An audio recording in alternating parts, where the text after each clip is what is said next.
Bonjour tout le monde, j'espère que vous allez bien, moi ça va bien. Dans la vidéo d'aujourd'hui, on va parler de l'actualité qui fait du bruit en ce moment.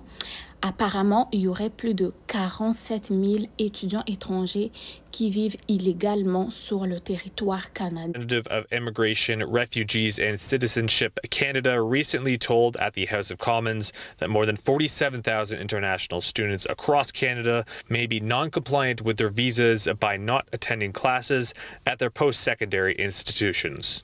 We have not yet determined whether or not they are fully non-compliant. Okay. These are initial results that the institutions provide to us. 47 000.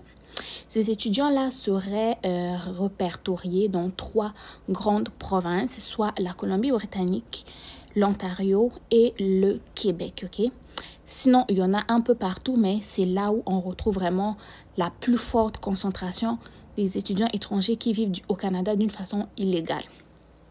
Certains d'entre vous vont sûrement se demander, mais illégal comment? Comment ils ont fait pour arriver au Canada? S'ils sont illégaux, qu'est-ce qui a fait qu'ils soient illégaux et tout?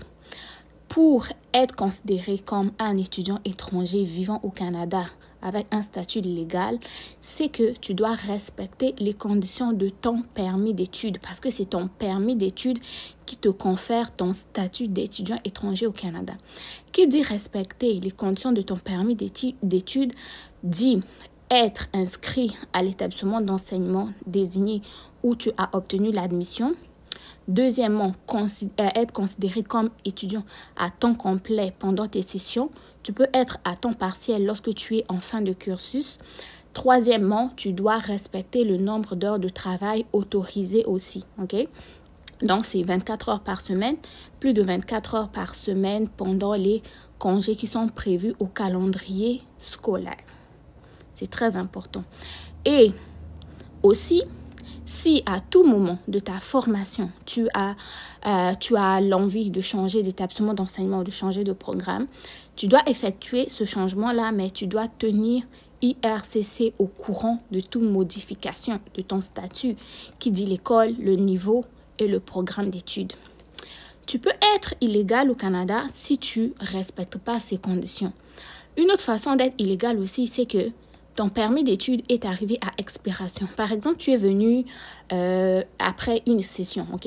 Parce que les sessions commencent généralement la session d'automne puis l'hiver. Et toi, par exemple, tu as manqué ta session d'automne, tu es arrivé à ta session d'hiver. Et donc, pendant ta formation qui devait durer 3 ans, tu as un permis de travail, permis d'études de 3 ans. Mais vu que tu as manqué une session, tu vas comme être en retard d'une session. Et d'un coup, ton permis arrive à expiration. Tu n'as pas renouvelé ton permis d'études, mais tu continues à étudier. Là, tu ne respectes pas les conditions de ton permis d'études et tu es illégal. Même si tu continues d'étudier là, tu étudies pour rien. Mais moi, la chose dont j'ai envie de discuter dans la vidéo d'aujourd'hui, c'est que les étudiants qui sont illégaux actuellement au Canada, vous avez beau travailler. Vous avez, parce que c'est sûr que vous travaillez parce que survivre dans ce Canada-là sans travailler, c'est impossible. Impossible pour se loger, impossible pour manger, impossible pour survivre tout court. C'est sûr que vous travaillez, ok? Sûr que vous travaillez grâce au permis d'études qui n'est plus en règle, mais vous n'avez rien dit. Mais vous travaillez pour rien.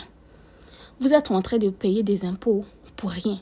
Parce que tout ce que vous êtes en train de faire là, c'est zéro. Parce que vous n'avez pas de statut légal. Donc, vous êtes en train de vous démerder pour rien.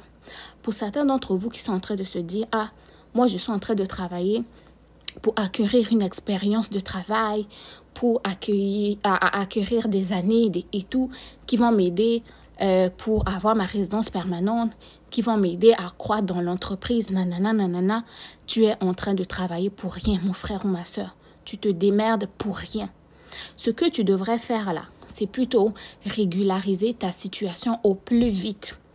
Si ton permis d'études est arrivé à expiration, tu devrais aller voir un avocat en immigration ou un consultant en immigration pour qu'il règle ta situation au plus vite. Parce que tout ce que tu es en train de faire là, c'est pour rien.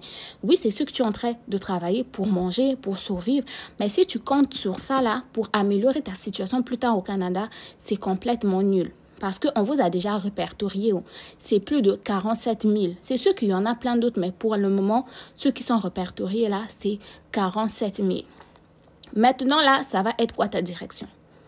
La résidence permanente, elle est déjà menacée. Parce que sache que dans le quota de 47 000 là, on sait tu es qui. Ils ont tes informations. Parce que ton établissement d'enseignement, je vous l'ai toujours dit sur ma chaîne ici là, que vos établissements d'enseignement font des rapports à IRCC. Quel étudiant qui est venu, qui a fréquenté, qui a arrêté de fréquenter, tout ça là. C'est pour ça qu'on vous a répertorié. Peut-être que les 47 000 là, c'est peu.